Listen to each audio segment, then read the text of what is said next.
جی بسم اللہ الرحمن الرحیم۔ ہمارا جو آج آخری سبق ہے اس کا اجرا ہے، متکلم کے جو صیغے ہیں ان کا اجرا کرنا ہے۔ جی ضرب تو، اب اس جیسی شکل کا کوئی لفظ آ جائے ہمارے سامنے تو ہمیں کیسے پتہ چلے گا کہ یہ متکلم کا صیغہ ہے یا اوپر مخاطب کا ہے یا غائب کا ہے؟ تو علامت کو دیکھنا ہے ہم نے۔ علامت اس کی ہم نے پڑھی تھی کہ آخر میں تا ہوگی اور تا کے اوپر پیش ہوگی۔ اب اس سے صیغہ نکالو، فعل تو، ضرب تو، فعل تو، تا کے اوپر پیش، تا کے اوپر پیش، جو یہ بنے گا وہی صیغہ یہ والا بن جائے گا، فعل تو۔ خلق تو، فعل تو، خلق تو، تا کے اوپر پیش، وعد تو۔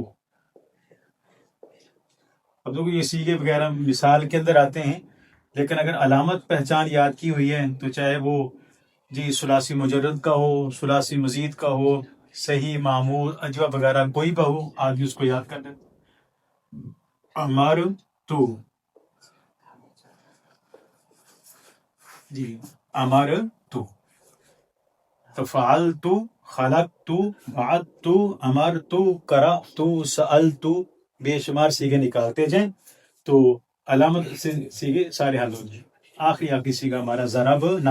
تو اب یہ جو فالتو ہے، ضربتو ہے، اس کو بنانا ہے، کون سا صیغہ بنے گا؟ یہ مذکر کا بھی اور مؤنث کا بھی ایک صیغہ ہے، دو جگہ یہ چلے گا، مذکر کے لیے بھی یہی اور مؤنث کے لیے بھی یہی صیغہ چلے گا۔ اب آخری ہمارا صیغہ ضربنا، اس کی علامت اور پہچان ہم نے پڑھی تھی کہ اس کے آخر میں نون الف نہ آئے گا، اس کے آخر میں نون الف نہ آئے گا۔ اب قرآن پاک میں آتا ہے انا فتحنا لک، سورہ فتح میں آ رہا ہے، تو فتحنا،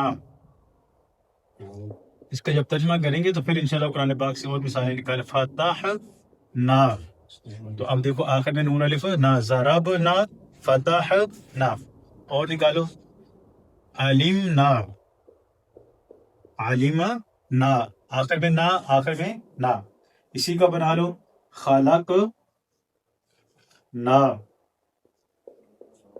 خلق نہ، جی اسی کے بنا لو فعلتو، اس کے آخر میں نون الف نہ لگا دو تو کیا بن جائے گا؟ فعلنا۔ جی امرتو، تو اس سے ہم نے یہ والا صیغہ بنانا ہے۔ تو جب ایک لفظ سے دوسرا لفظ بنتا ہے تو پہلے کی علامت ختم ہو جائے گی اور دوسرے کی علامت اس کے آخر میں لگ جائے گی۔ تو ہم نے امرتو ہے، یہ واحد متکلم کا تھا، اس سے بنانا تھا ہم نے جمع متکلم، تو واحد متکلم والا جو علامت تھی یعنی تا، اس کو ہم ختم کر دیں گے اور اس کی جگہ جمع متکلم والی جو علامت ہے وہ لے آئیں گے، تا کو ختم کر کے نون الف نہ لے آئیں گے تو امرتو سے بن جائے گا امر نا، امر نا۔ اسی طریقے سے جی اور نکالو قرأنا، قرأنا،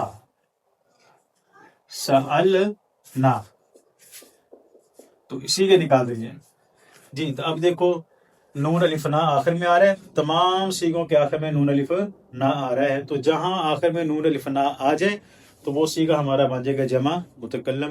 تو یہ الحمدللہ ہماری جو ماضی معلوم کی گردان تھی، ہم نے کہا تھا دو گردانیں ہم نے یاد کرنی ہے، ایک ماضی اور دوسری مضارع، اور اس کی علاوہ جو تھوڑا تعارف تھا وہ شروع والے اسباق میں کرا دیا تھا۔ جی تو جو نئے ساتھی ساتھ جڑ رہے ہیں تو ان سے جی یہی گزارش ہے کہ پہلے جو اسباق ہوئے ہیں، پہلی ویڈیو جو بنی ہے وہاں سے شروع کریں، جو تمہیدی باتیں، خصوصیات وغیرہ یہ ساری چیزیں، پھر یہاں تک بات سمجھنا وہ آسانی ہو جائے گی۔ جی تو یہ ماضی معلوم کی گردان پوری ہوگی، اور اس کے جو 14 کے 14 صیغے تھے ان کی ہم نے صیغے بھی پڑھ لیے، صیغوں کا اجرا بھی کر لیا، علامتیں بھی پڑھ لی۔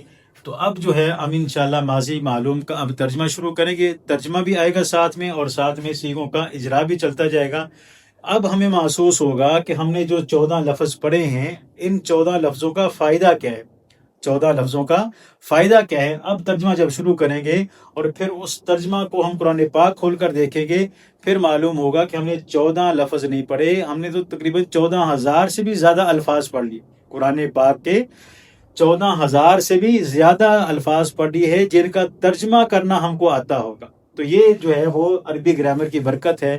تو انشاءاللہ اس کے بعد ترجمہ شروع کریں گے.